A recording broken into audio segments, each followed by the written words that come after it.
We had just started to round day 25 of our 30-day long magical summer camp. I was sitting down with Eliza and Alice, mostly just Alice though. Eliza was buried face first in a pile of paperwork that quite simply was out of control. I know I told her to put all her effort into making an effective set for my construct abilities, but a few days ago she seemed to get some sort of idea in her head, and since then she's basically been working like a madman. She refuses to talk about anything. Even if you try to talk to her, she completely ignores you. She doesn't even want to practice magic or look at the magical index.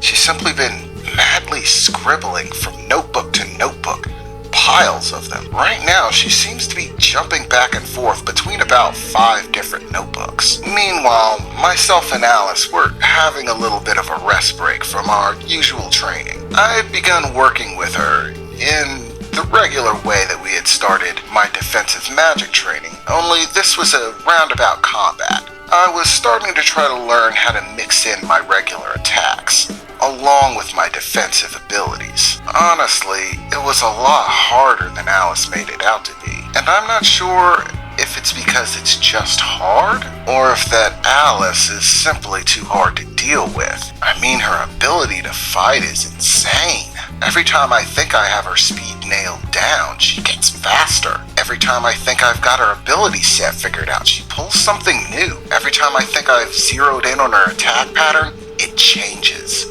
There's just no way to read her at all. It's like you never know who you're gonna fight when Alice shows up. Honestly, as of late, I've started to consider how effective Forever Fortunate and her Destiny Sight are in combat rather than just as effective roundabout abilities. Can she actually see the change in her destiny when I start zeroing in on her attack patterns? Or the change in fortune when I actually start to figure out what she's going at with her attacks?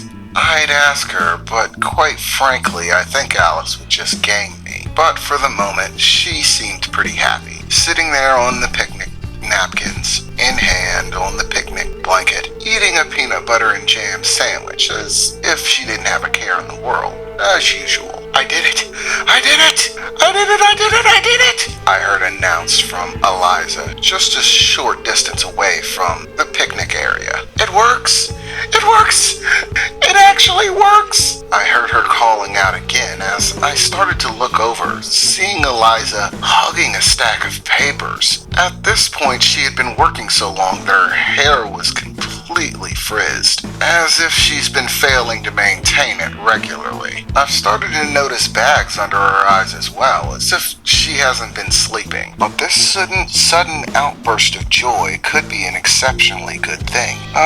What is it, Eliza? I said, looking over to her, still hugging those papers, cradling them as if they were a child. Regimen, you're not gonna believe it, she announced giddily.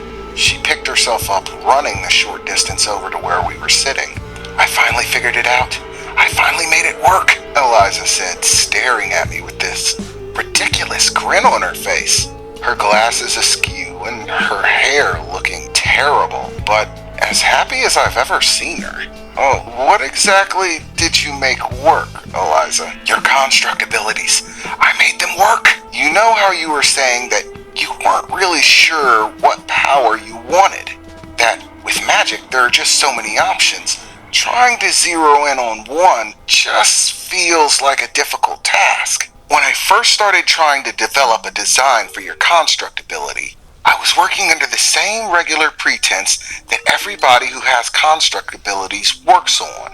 The fact that that ability is a set ability, that it can't change, and that there's nothing new about it over time. All of my designs were based on those concepts. Because with the difficulty of creating a construct ability, there's simply no way to include all the things that a person might need. Not only does creating a construct ability take an astonishing amount of power, but the technical difficulty of doing so is astonishing as well. That's why they all have to be preset to to fulfill a specific task and can't be changed later, because there's simply not enough room for the amount of complexity that you would need in a single construct ability. But the other night, I had a dream, and it hit me. Your situation is completely different. You don't simply have one construct ability. Thus, the limitations on how complex things can be are far different with you. Because you have more than one construct ability, all the complex mechanisms needed to include multiple functions that can't be achieved with a single construct ability can be achieved with yours, because you have more than one.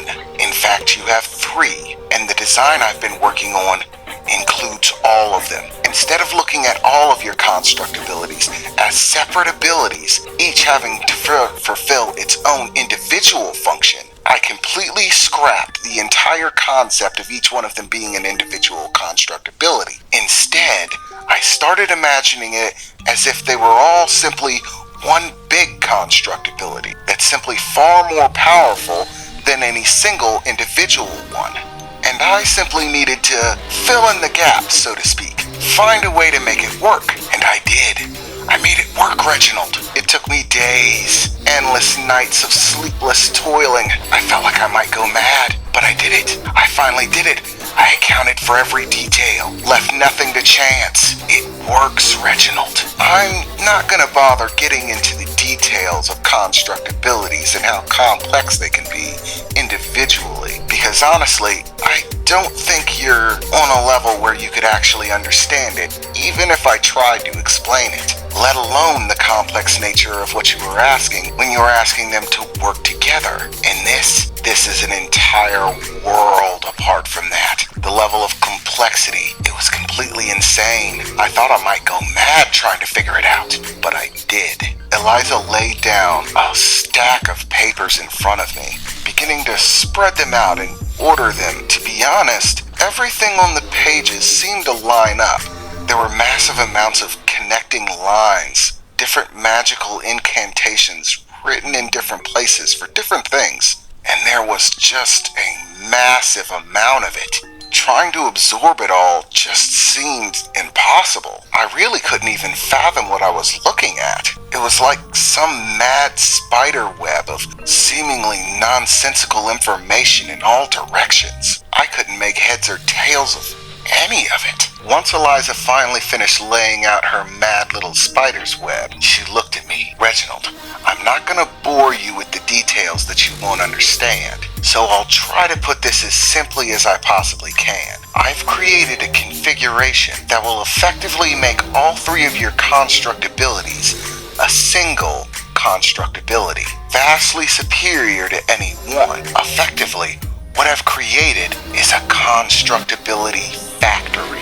What? I said. Eliza, that sounds crazy. Are you sure? Yes, Reginald, Eliza replied. It works. I know it works. Listen, the amount of energy as well as the amount of complexity in any construct ability is out of this world, and the amount of power it takes to create them is completely absurd. But every construct ability holds that power. All of the power that went into creating that construct ability stays in a self-sustaining system. That's why construct abilities don't fade over time or dissipate like a magic spell. They're self-sustaining. Now, don't get me wrong, Reginald. This little idea of mine won't produce full construct abilities. What I mean by that is a normal construct ability is basically a permanent fixture. It can't be changed or altered, and it lasts forever. But using the power of 3 separate construct abilities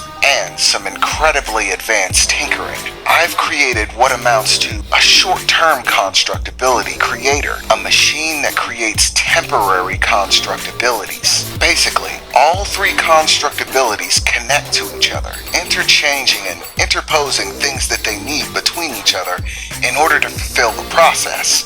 And then, combining all 3 of their power together, they can generate a short-term construct ability. One that'll last about an hour, give or take. But that's only once you actually use it. Based on the system I've created, you should be able to create multiple short-term construct abilities, fitting whatever desire you want, and then store those short-term construct abilities inside of you, the same way you would a normal construct ability, and activate them when you need them, giving you the full effect of any one construct ability, but only for about an hour. Used at the maximum amount of safety, you can use one construct ability at a time with no negative effects whatsoever. But if you're feeling chancy, there's nothing stopping you from using more than one. Are you serious, Eliza? I said, looking at her, most likely with the most shocked expression she's seen on my face in a long time. Yes, I'm positive, Reginald. Now, the number of these short-term construct abilities you should be able to hold will depend on your individual caster abilities. Basically, the stronger you are, the more of these miniature construct abilities you'll be able to hold on to at any given time. And as I said, you can use more than one at a time. However, these short-term construct abilities aren't as stable as regular construct abilities. Once again, there's a lot of nitty-gritty details in it that I'm not going to try to bore you with. But long story short, because of the fact that they're temporary, they don't have as much stability as a normal construct ability, meaning there's overflow. As they destabilize, the energy they produce will affect your body. One construct ability being used will have basically next to no effect. Your regular body produces enough magical energy that it should be absorbed and dissipated fairly easily. But if you start using more than one, the more you use at a time, the greater the impact it'll be on your body. Once again, this is something else that'll probably have to do with your casting ability, the amount of magical power you have. The greater your magical power, the less the magical temporary construct abilities will affect you. But with this system, you can have any power, Reginald. Any power you want, anytime you want it. I stared down blankly at this mad scramble of information scattered across dozens of pages. And Eliza, and that smile, that giddy smile looking at her work. Eliza, I said, I am absolutely certain that bringing you in was one of the best decisions that I've made. You, Eliza, are a mad genius. This is perfect, and just in time. I was almost out of time for this month of training. And just before the finish line, Eliza pulls out a winner. A perfect system, unlike anything else, that will give me all the magical power I need.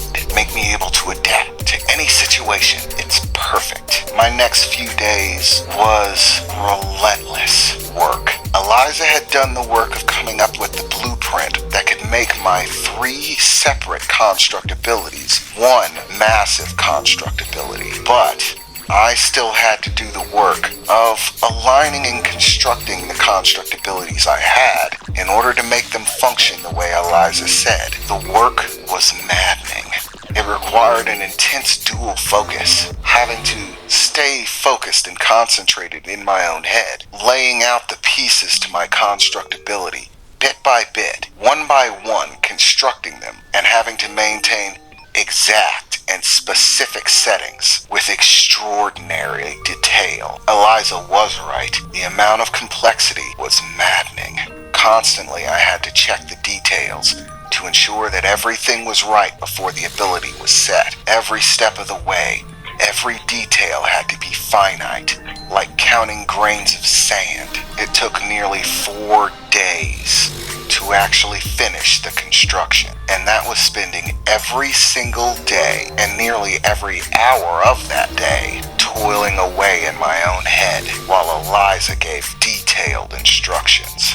But after 4 days of mind-numbing effort, it was finally finished. My 3-part construct ability factory. Eliza was the one who made it, but despite that, she decided to let me name it whatever I wanted. And I decided to go with Clockwork Combat Engine. Eliza said it didn't really match what it was, but I felt it just sounded good.